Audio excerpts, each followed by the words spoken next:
God, what more can I say about this situation that hasn't already been said by people that have better insight, better opinions, bigger audience, that type of deal. I find it fascinating that Hasan effectively is just shitty to his family. Like, what's her name? Anna Kasparian pointed this out well, not recently, it was like last year. It's like when she's shitting on him, and it's like she comes in with the fucking chair and was like, Hasan, you're just shitty to your family, even though they're really nice to you. Like, what the fuck's your malfunction? And I'll tell you his malfunction, right? He's a socialist.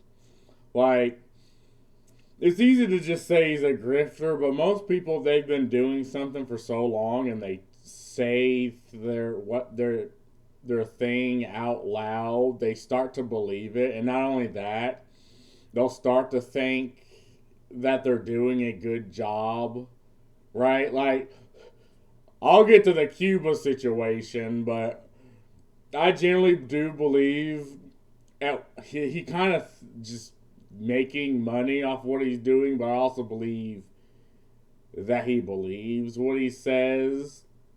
It's like it is odd that these two worldviews or these two mindsets can exist at the same time. But you've noticed this with many people who are, well, of his ideology. They don't really have morals, or like they don't have like this moral code that they adhere to.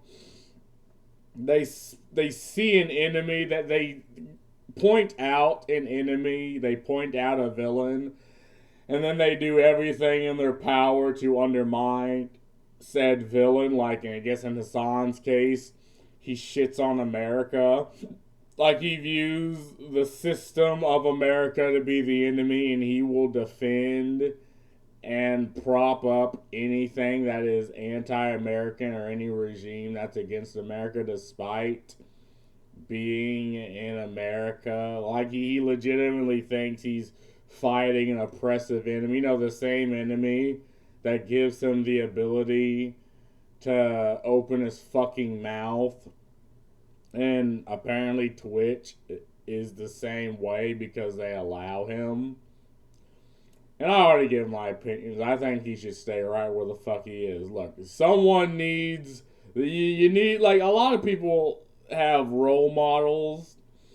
I mean, I'd say Hasan Piker is the role model of what not to become. It's like, look, you like, grab your son or daughter by the shoulder. It's like, look, if you become this, I'm disowning you. Unless you make more money than him, then, well, I mean, on paper we can still be there, but I mean, you're digging yourself a hole, and I guess you have the money to cry into. And it's also a world views, like this situation in Cuba. I think Hasan legitimately believes, again, if every apparatus exists to make you wealthy and to have followers and to where entire nations will bend over backwards for you, like, one, you got the ego, and two, I mean, how can you not be doing a good thing? How can you be doing a bad thing? So Hasan went to Cuba, and according to him, it's for a humanitarian reason.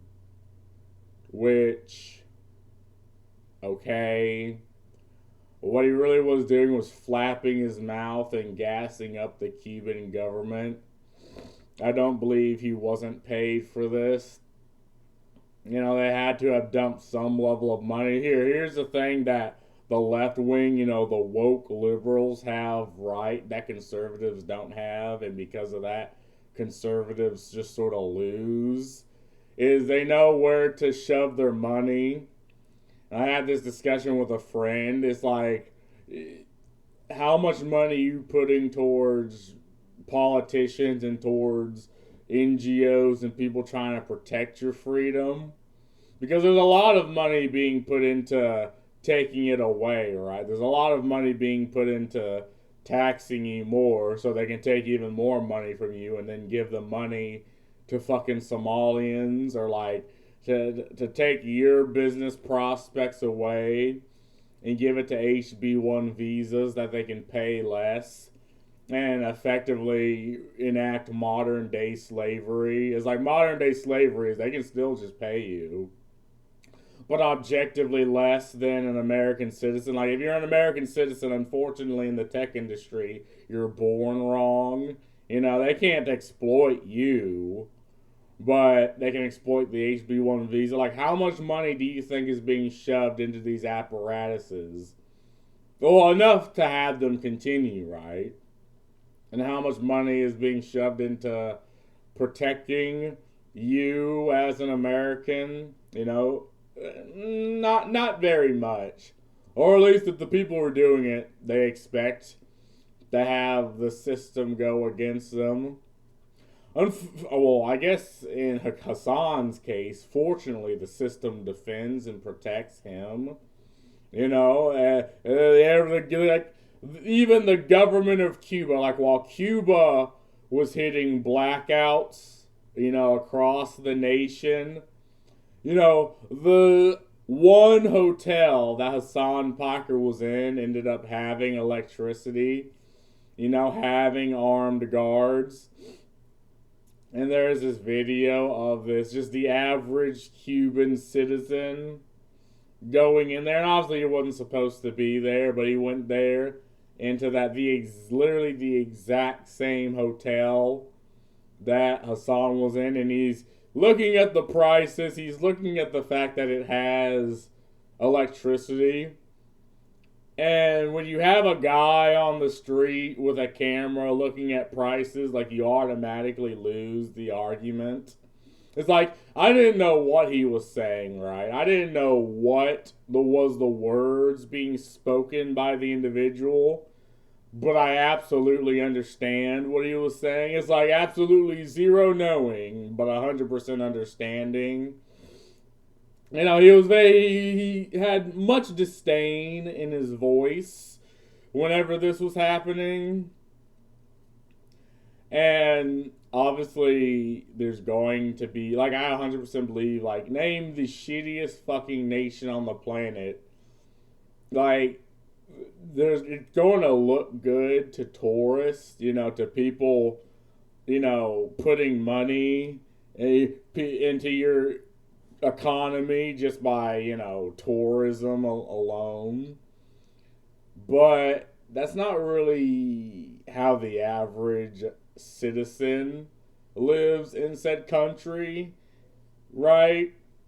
You know, for the average citizen, like, and someone came from Europe that I went to college with, and he made up an interesting point. He was from France. He was a fucking baguette person. And he was like, well, nobody who actually lives in Paris likes Paris. I'm like, that's very fascinating. It's like, well, isn't it rich, right? Because, you know, I was a sophomore. I was like, well, isn't, like, Paris rich and shit? Like, the money's flowing. He's like, oh yeah, the money's flowing for, you know, tourist businesses and, like, hotels and, like, the ferry drivers. But it's not flowing for you, you know, the person, the sewer worker, the mailman, the person who lives there 24/7. Like, maybe if you want to scam Americans and Westerners out of money, right, you're doing amazing. But if you're just working, you're a barista, you know, it's not really that. Again, everything's more expensive. You're even looking at the tower in Paris, you know, the Eiffel Tower. And in the day, you can see the rust and shit on it because it hasn't actually been maintained, which is why most people see it at night. So I 100% believe to Hasan, Cuba's doing amazing, right? Because he has electricity. He has armed guards that will defend him against the populace that they know is going to have an issue with the fact that he's the only one in a hotel that has electricity. But to that one guy that had that camera that showed the prices and completely destroyed any and every American that is defending what Hasan's doing, do you think he's having a good job? Do you think he's partying in the streets, as Hasan said? He's like, yeah, this place is chill. They're partying in the streets. It's like, no, they're not. Like, you party in the street when you're done working and it's the weekend and you're chilling out. Well, there is no work because there is no power because you're living in a socialist nation where it's like, well, everyone needs power. And therefore, we need to share the power, but we can't afford to have it running 24/7. So let's take some power from one city, shut it off and give it to another city. And then on a 12-hour cycle, shove it back. Do you think that person was partying there? Was he happy that he looked at the prices in the one fucking place that had electricity? Was he partying, Hasan? Because he didn't look very happy to me, right? He looked very displeased. You can tell in his voice. He was very displeased about the situation. But Hasan will never see that person, right? He sees the armed guards around him. He sees the people that honestly support him and give him money on Twitch. He sees Twitch as the apparatus that's keeping him. And he genuinely believes what he's doing is a good thing. And I think he is like the role model on how not to be, like how you do not want your child to grow up being, someone that had every fucking opportunity handed to them, and they just piss on the hands that give it to them. It's like, yeah, don't be him. And if you are him and you're making as much money, I mean, you'd have to effectively bribe your way into me not disowning you. But that's all I really got to say about the whole Hasan Cuba situation. It's interesting how this will pan out. And I guess I'm a grifter for pointing this out. Like, I don't actually make money off YouTube, bro. I mean, I wish I did. I wish I made enough money. But hey, it's not really that the case. Peace out, Girl Scouts. What are you doing?